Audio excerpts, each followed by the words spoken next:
Baik, terima kasih banyak. Bismillahirrahmanirrahim. Alhamdulillahirabbil alamin. Allahumma shalli ala Muhammad wa ala ali Muhammad. Bapak Ibu sekalian, guru-guru kami, sahabat-sahabat kami, rekan-rekan seperjuangan kita dalam mencoba menegakkan kembali ekonomi syariah di muka bumi. Bukan di Indonesia aja, bukan. Di muka bumi, man. Insya Allah Indonesia itu keren banget. Pagi hari ini kita udah punya 5 pembicara yang paling top banget. Kita nggak cukup seneng sama bank syariah gede, bener-bener nggak cukup, man. Nggak cukup. Kita pengen ekonomi syariah. Oleh karena itu, yang pertama, kita akan undang di sini Pak Vence Raharjo. Beliau adalah Direktur Eksekutif Komite Nasional Ekonomi Keuangan Syariah. Kami mohon Pak Vence 10 menit menjelaskan dan memberikan harapan pada kita semua lah. Bagaimana caranya nih supaya Indonesia bisa menjadi pemimpin masa depan yang datang. Pak Vence, your time is 10 minutes. Please Pak. Baik, terima kasih. Bismillahirrahmanirrahim. Assalamualaikum warahmatullahi wabarakatuh. Ustadz Adi Warman, yang saya hormati, para guru saya, seluruh peserta di dalam Ijtima Sanawi DSN MUI yang berbahagia dan yang sangat penting sekali, dan para narasumber, pertama-tama puji syukur kehadirat Allah Subhanahu wa taala, kami mendapat kesempatan untuk berbicara di dalam forum yang sangat penting ini. Bapak Ibu sekalian, mungkin hari kemarin Bapak Ketua Harian daripada Komite Nasional Ekonomi Keuangan Syariah, sebutannya KNEKS, Ustadz Adi, jadi bukan Kenex. Takutnya kita kalau Kenex ketinggalan bis nanti kita. Jadi kemarin Ketua Harian juga sudah menyampaikan hal-hal yang mungkin sangat sifatnya kenegaraan mengenai keinginan daripada kita semua, keinginan daripada pemerintah kita untuk mendorong munculnya ekonomi syariah, ekonomi dan keuangan syariah di Indonesia yang semakin hari semakin besar.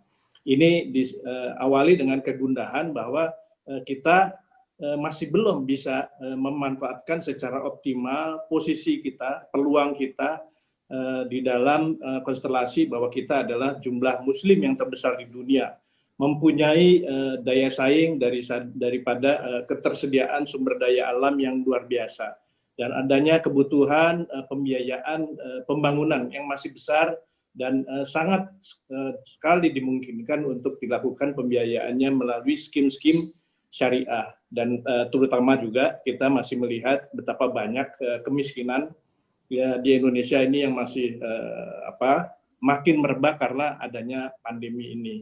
Jadi kegundahan-kegundahan ini kemudian dimunculkan di dalam yang terakhir adalah keputusan Presiden tahun 2020 nomor 28, pendirian daripada Komite Nasional Ekonomi Keuangan Syariah. Sebelumnya Komite Nasional Keuangan Syariah. Tidak cukup hanya keuangan, ekonominya juga harus diperhatikan. Ekonomi realnya harus diperhatikan karena keuangan tidak tanpa adanya ekonomi real yang juga bertumbuh maka akan ada ketimpangan. Didirikanlah KNEKS sebagai kelanjutan daripada KNKS, dan mungkin saya sudah menyiapkan paper pendek di sini yang akan saya sampaikan kepada panitia untuk di-share kepada Bapak Ibu sekalian, sehingga saya tidak akan secara runtut mengikuti apa itu tugas dan sebagainya. Mohon kiranya nanti dari dari paper ini Bapak Ibu bisa membaca dan mengikutinya secara lebih detail lagi. Tapi pada prinsipnya Bapak Ibu sekalian, keinginan kita adalah tidak membangun ekonomi syariah dengan terpecah-pecah, sepotong-sepotong, tetapi ada di dalam satu ekosistem yang terintegrasi. Ekosistem itu apa isinya? Ada ekosistem yang berisikan dengan keuangan yang sifatnya komersial, di situ ada bank, ada pasar modal, ada kemudian juga para berusaha menangkap para investor global untuk masuk membesarkan ekonomi syariah kita. Tapi juga ekosistem ini berisikan juga kegiatan-kegiatan yang sifatnya social finance, zakat, infak, sedekah, wakaf, itu juga harus menjadi bagian yang terintegrasi dalam ekosistem ini. Tidak jalan sendiri-sendiri, bagaimana kita membuat ini di dalam satu ekosistem yang satu dengan yang lainnya saling mengisi, saling membantu, terintegrasi. Dan jangan lupa bahwa ekosistem ini juga harus ikut mendorong dan juga merupakan bagian yang kuat dari pengembangan industri produk halal di Indonesia.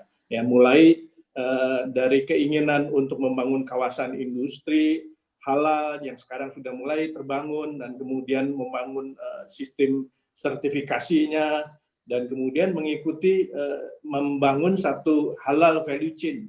Halal value chain mulai dari bahan bakunya sampai kepada ujungnya, kepada pemasarannya, dan juga termasuk juga pembiayaannya. Tidak lupa bahwa di dalam ekosistem ini juga ada komunitas. Komunitas di Indonesia yang ingin berjuang di dalam ekonomi syariah itu luar biasa banyaknya. Mulai dari pesantren ada, mulai dari ormas Islam, dan kemudian pendidikan, ada berbagai asosiasi yang satu dengan yang lainnya perlu kita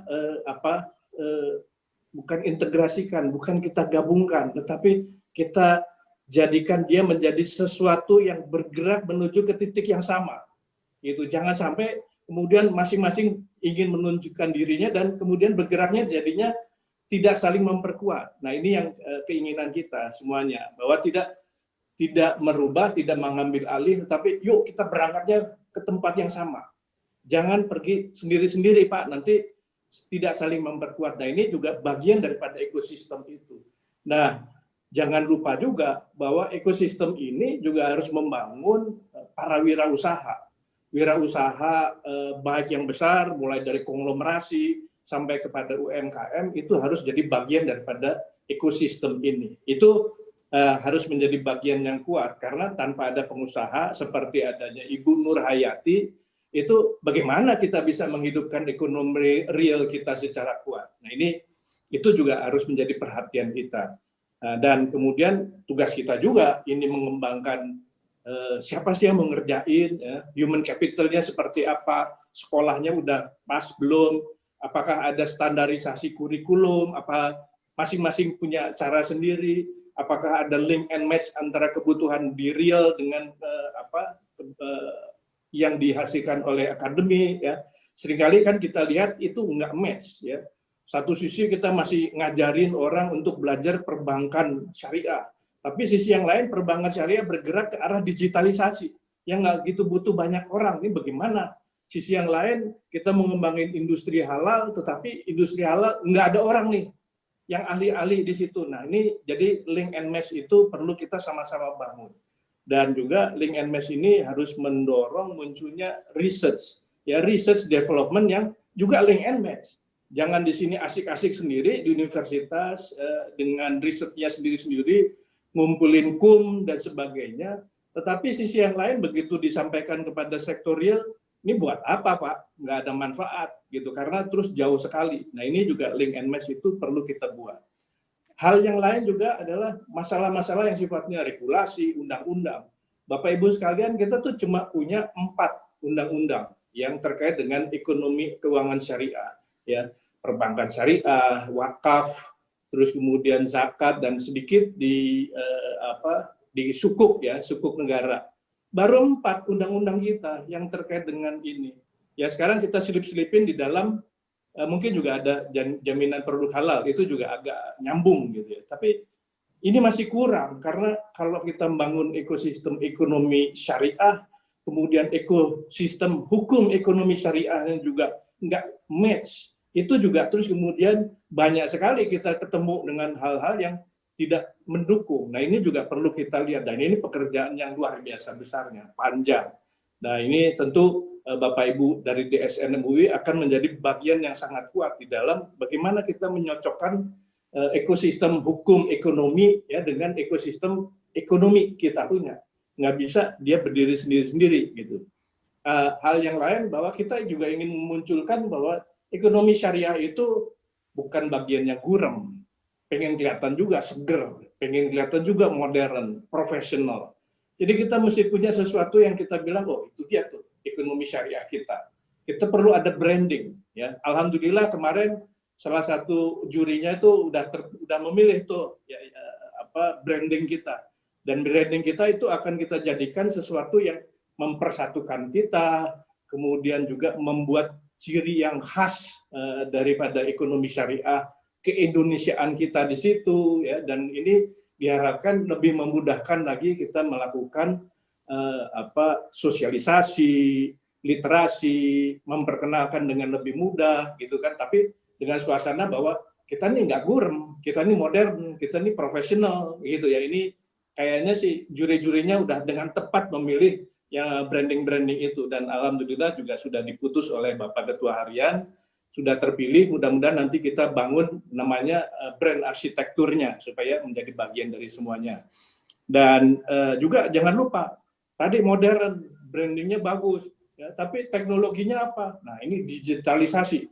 Ekosistem digital ekonomi syariah itu juga harus dibangun.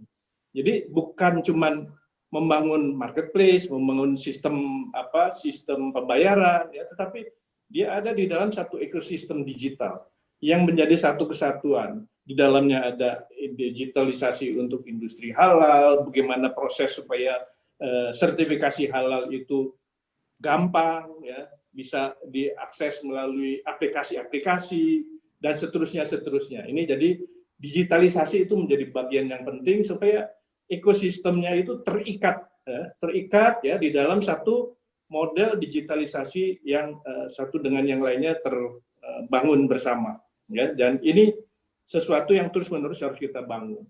Apalagi kalau kita bicara mengenai awareness, ya. Ya, awareness kita tuh sepertinya penduduk muslimnya banyak sekali. Tapi kalau dilakukan survei, nggak sampai 10% tuh yang aware mengenai ekonomi syariah. Bagaimana gitu. Nah, ini PR kita.